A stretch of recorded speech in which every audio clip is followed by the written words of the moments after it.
The stepmother of the Florida teenager who died on a Carnival cruise ship is speaking publicly. Chantel Hudson appeared for an emergency custody hearing for her 9-year-old daughter yesterday. She confirmed her 16-year-old son is a suspect in 18-year-old Anna Kepner's death. The boy's father says Hudson took the children on the cruise without his permission. He claims she failed to properly supervise her son and allowed him to share a room with Kepner and her 14-year-old biological brother. Hudson said the three teens wanted to stay together and that they were like best friends. No arrests have been made in Kepner's death. An 18-year-old cheerleader went on a Caribbean cruise with her family. 4 days later, a housekeeper found her body under a bed, wrapped in a blanket and covered with life vests. Anna Kepner was supposed to graduate in May 2025. She had dreams of cheering for the University of Georgia and joining the US Navy. Instead, she died aboard the Carnival Horizon in international waters. The person she was sharing a room with? Her 16-year-old stepbrother. The Miami-Dade medical examiner ruled it a homicide. The FBI launched an investigation. Surveillance cameras captured everything. Swipe card data revealed who entered that cabin, and court documents later identified a suspect. But here's what makes this case so disturbing. This wasn't a stranger. This was family. A cruise that was supposed to be a celebration became a federal investigation. What really happened in that cabin? And why haven't charges been filed yet? This is the Anna Kepner case. Welcome to Roped Crime, where we bring you true crime stories that need to be told. If you're new here, click that subscribe button and turn on the bell icon so you don't miss anything. This channel shares real happenings in our society and urges everyone to stay safe and vigilant, because sometimes danger comes from the most unexpected places. Anna was born on June 13th, 2007 in Titusville, Florida. She was 18 years old, a senior at Temple Christian School, and by all accounts, she was thriving. Straight A student, cheerleader, the kind of girl who had big dreams and the work ethic to make them happen. Her goals weren't small. Anna wanted to cheer for the University of Georgia Bulldogs. She'd already completed her military entrance tests and was talking to Navy recruiters about becoming a Master at Arms. After that, she planned to become a canine police officer. Anna loved dogs, and the idea of working with them in law enforcement excited her. But here's what made Anna special. She wasn't just about accomplishments and future plans. She had this bubbly, outgoing personality that drew people in. Her friends said if you were sad, Anna would make you laugh. Her grandmother called her Anna Banana. She loved makeup, making TikTok videos, dolphins, and butterflies. She'd listen to any music except heavy metal. Blue was her favourite colour. Anna had 7 siblings and she adored them. She'd take them to the park, to Halloween horror nights, anywhere they wanted to go. She was the kind of big sister who showed up. She was also adventurous. Anna had her boating licence and was PADI certified in scuba diving. This wasn't a girl who sat on the sidelines. She jumped in. In November 2025, Anna was months away from graduating. Everything she'd worked for was right there within reach. The Navy, the University of Georgia, her whole future. She went on a Caribbean cruise with her family. It was supposed to be a celebration, a break before the final push to graduation. But Anna would never make it back to finish her senior year. She'd never wear that graduation cap, never cheer for Georgia, never put on that Navy uniform. The cruise was meant to be a happy family vacation. But the family Anna was travelling with looked very different from the one she'd grown up with. Her parents had divorced when she was just 4 years old. Her biological mother moved to Oklahoma. Anna stayed in Florida with her father, Christopher Kepner. And in December 2024, less than a year before this cruise, Christopher remarried a woman named Chantel Hudson. Chantel brought children from her previous marriage into the family. Among them was a 16-year-old son. So when Anna boarded that Carnival Horizon ship in November, she wasn't just dealing with ordinary family vacation dynamics. She was navigating life with step-siblings she barely knew in a blended family that was still figuring itself out. The Carnival Horizon departed from Miami in early November 2025. It was a Caribbean voyage, the kind families take to bond and create memories. But who exactly was on this cruise with Anna? Her father, Christopher, and his new wife, Chantel, were there. So were Anna's grandparents, Barbara and Jeffrey Kepner. Anna's 14-year-old biological brother came along. And then there were Chantel's children from her previous marriage, the 16-year-old stepson, a 9-year-old stepdaughter, and another 9-year-old half-sister. 8 people total. 3 generations. A newly blended family trying to make things work. But here's where things get complicated. The sleeping arrangements on this cruise raised eyebrows later. Chantal and Christopher shared a cabin with the 2 9-year-old girls. That makes sense. But Anna? She was placed in a separate cabin with her 14-year-old biological brother and the 16-year-old stepbrother. An 18-year-old girl sharing a room with 2 teenage boys. One she'd known her whole life. One she'd just met through her father's recent marriage. Anna's relationship with her stepbrother remains unclear. Her grandparents, Barbara and Jeffrey, later described them as 2 peas in a pod. They seemed close, according to them. But Anna's ex-boyfriend told a very different story. He claimed he'd witnessed creepy interactions between them. He said the stepbrother would visit Anna's bedroom at 3 in the morning during FaceTime calls, trying to go on top of her. The ex-boyfriend's father went further, saying Anna was scared of him because he always carried around a big knife. 2 completely different versions. Close step-siblings or something darker brewing beneath the surface? The truth is, we don't know which account is accurate. Both came out after Anna's passing, after emotions were raw and a custody battle was heating up between Chantel and her ex-husband.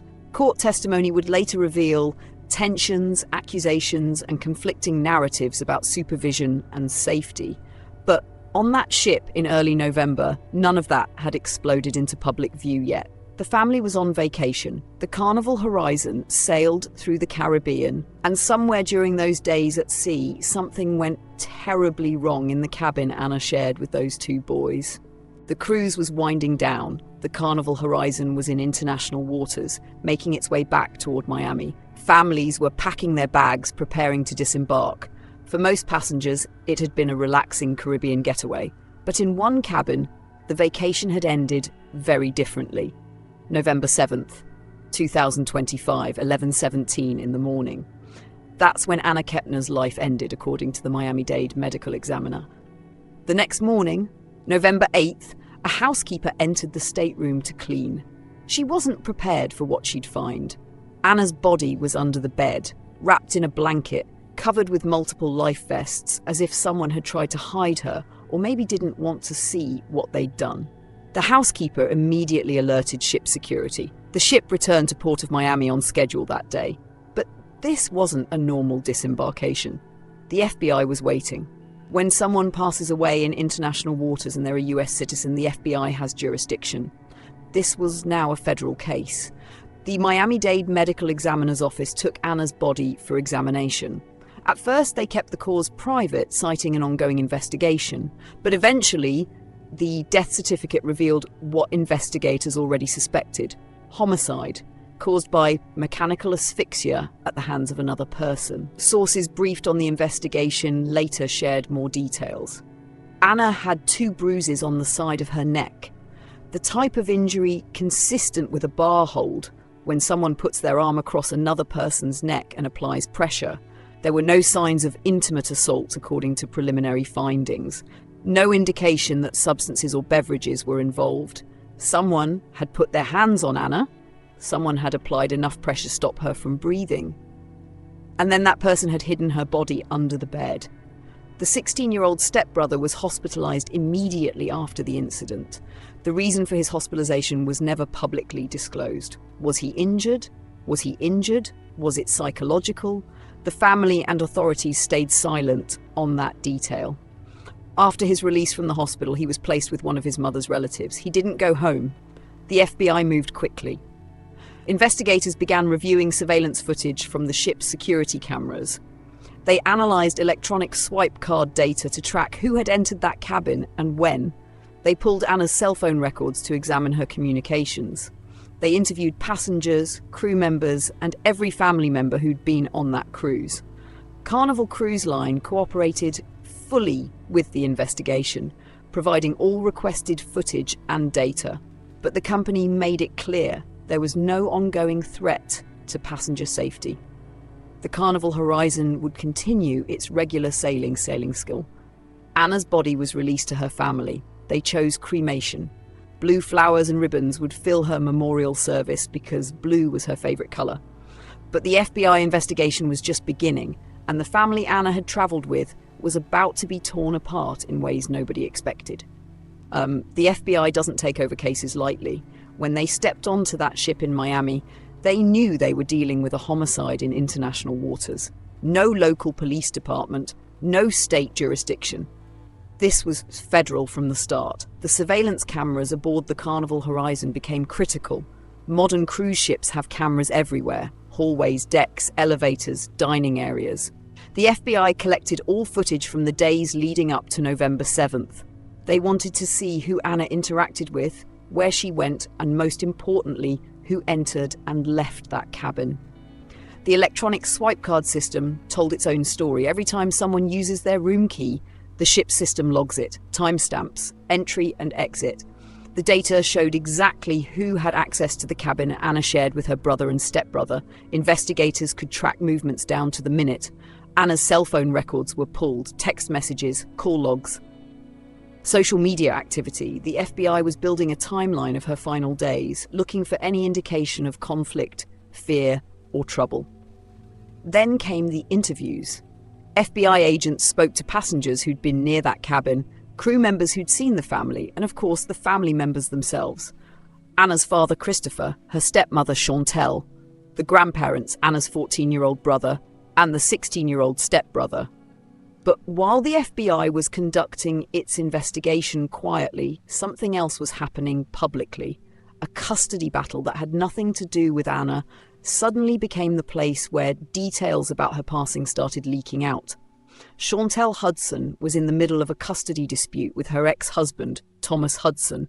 They were fighting over their children, including that 16-year-old son. And on November 18th, just days after Anna's body was found, Chantel filed an emergency motion in family court. The motion stated that a criminal case may be initiated against one of the minor children. It didn't name names, but it didn't have to. Thomas Hudson, Chantel's ex-husband, filed his own documents. His filing was more direct. He identified his son by initials, TH, as a suspect in Anna's passing. The court documents stated that the 18-year-old was found under the bed in the room which she shared with TH. It went on to say that the actions of the unsupervised TH are currently under investigation by the Federal Bureau of Investigation. Those court filings did something the FBI hadn't done yet. They publicly identified the 16-year-old stepbrother as a suspect, not officially charged, not arrested, but named in legal documents that became public record. Thomas Hudson's attorney argued that Chantel had failed to properly supervise by allowing teenagers to share a room. The custody battle became about more than just parenting time. It became about blame, responsibility, and what had happened on that ship. In a December 5th hearing, Chantel testified that her son was indeed the suspect and that he wouldn't be returning home with the FBI investigation ongoing. The judge asked if Anna had been given the option of a different room arrangement. The testimony on that point remained unclear. There were accusations about beverage access in international waters, though Chantel's attorney denied this and claimed ship surveillance showed absolutely no drinking. The Department of Children and Families investigated and found no evidence in the home to support concerns about the 9-year-old daughter's safety. The 16-year-old stepbrother, meanwhile, was placed in counselling according to court testimony. His biological father was getting him a lawyer. Attorneys indicated the boy might invoke his Fifth Amendment right against self-incrimination if called to testify in the custody case. Chantel's attorney made a statement to the media. He said the FBI has cleared my client from any wrongdoing. He also filed a motion to seal future court documents, noting that the press has been hounding both myself and my client. But here's what the FBI hasn't done. They haven't filed charges, they haven't made an arrest, they haven't issued any public statement naming a suspect or even confirming the investigation's focus. The Miami-Dade medical examiner cited an ongoing investigation or criminal proceeding as the reason for refusing to release the full autopsy report. So, the evidence is there. Surveillance footage, swipe card data, medical findings showing mechanical asphyxia with bruises on Anna's neck, a suspect identified in court documents, but no charges. The investigation remains open, and the FBI stays silent about what they know and what they're waiting for. While the FBI investigates and lawyers argue in family court, there's a family grieving the loss of an 18-year-old girl who should still be here. Anna's funeral was held on November 20th at the Grove Church in Titusville. The family asked people not to wear black. They wanted bright colours in honour of Anna's bright and beautiful soul. Blue ribbons and blue flowers filled the church. Blue was everywhere because that was Anna's colour. Friends from Temple Christian School gathered, teammates from cheerleading, teachers who'd watched her excel. Hundreds of people showed up to say goodbye to a girl who made others laugh when they were sad. Her best friend since 8th grade said she broke down immediately when she heard the news. She looked through all their pictures together, trying to hold on to memories. At Temple Christian School, students left flowers on Anna's car. A memorial formed in the parking lot where she used to park every day, the spot where she should have pulled in that Monday morning, but never did. Anna was cremated. Her family received a death certificate, but the public version didn't list the cause. That information remains sealed, tucked away in investigative files while the FBI continues its work. The custody battle between Chantel and Thomas Hudson continues. The 9-year-old daughter remains with Chantel. The judge determined there was no immediate danger. The 16-year-old stepbrother lives with relatives, not returning home while the investigation proceeds. He's in counselling, according to court testimony. His biological father hired a lawyer for him. Christopher Kepner, Anna's father, was subpoenaed for the custody hearing but wasn't called to testify. The family that boarded that cruise together in early November has fractured into pieces, divided by grief, blame and legal battles. And then there's Anna's biological mother, Heather Wright, who lived in Oklahoma. She claims she found out about her daughter's passing through a Google search. She says Christopher never contacted her. Christopher, on the other hand, claims she didn't attend the memorial and that she'd been warned about potential arrest for unpaid child support. Even in grief, the family couldn't come together. Even in mourning, there were fights about who cared more. Stepbrother, who showed up, who has the right to speak Anna's name. As of now, December 2025, no charges have been filed. The 16-year-old stepbrother hasn't been arrested. He hasn't been officially named by the FBI. Everything we know about him being a suspect comes from family court documents, not federal authorities. The investigation remains active. The FBI provides no operational updates. The Miami-Dade medical examiner's office refuses to release the full autopsy, citing the ongoing case. Carnival Cruise Line continues sailing the Carnival Horizon without any changes to safety protocols. Anna Kepner should be finishing her senior year right now. She should be studying for finals, planning her graduation party, picking out her cap and gown. She should be talking to Navy recruiters about when she'd ship out for basic training. She should be scrolling through University of Georgia's cheerleading Instagram, imagining herself in that uniform. Instead, her family is planning what to do with her ashes. Her friends are posting memories on social media with the hashtag Rest in Peace. Her bedroom at home sits empty. Her spot in the senior class photo will be vacant. The questions that matter most remain unanswered. Could this have been prevented? Should an 18-year-old girl have been sharing a cabin with a 16-year-old stepbrother she barely knew? Who made that decision and why? Did anyone raise concerns before the cruise? Did Anna feel safe in that room? We may never get satisfying answers to those questions. What we do know is this: a girl with dreams of serving her country and cheering for the Bulldogs is gone. A family vacation became a federal investigation, and somewhere in the evidence the FBI has collected, there's a story about what happened in that cabin on November 7th. The surveillance footage knows, the swipe card data knows, and the 16-year-old stepbrother knows. But until charges are filed or the FBI speaks publicly, The rest of us are left with fragments of information from court battles and medical examiners who won't release their findings. Anna's favourite colour was blue. At her memorial, blue was everywhere. Blue flowers, blue ribbons, blue representing the brightness she brought to people's lives. Now that colour carries something else too, the weight of unanswered questions and a family torn apart. The case continues, the grief endures, and Anna's absence is felt every single day by those who loved her. What do you think should happen next in this case? Could the family have done something differently? Let us know your thoughts in the comments below. If this story affected you, share it so Anna's name isn't forgotten. And subscribe to Rope Crime for updates on this case and more true crime stories that need to be told. Until next time, stay safe and stay vigilant, because sometimes the danger is closer than you think.